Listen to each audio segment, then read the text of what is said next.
এখানে একটা অদ্ভুত সুন্দর সূর্যমুখী বাগান পেলাম আমরা। এই বৈশাখের প্রথম সপ্তাহে এত সুন্দর একটা সূর্যমুখী বাগানের দেখা পাবো, এটা আসলেই অকল্পনীয় ছিল। সুবিশাল বাগান, সুবিশাল, প্লাস এখানে একটা ফ্লাওয়ার হাউসও আছে। এই যে চমৎকার।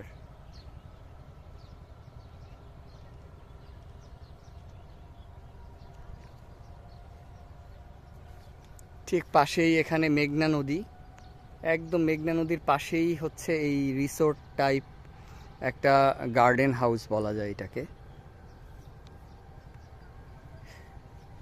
আপাতত সূর্যমুখী বাগানের মধ্যে হারিয়ে যাচ্ছি।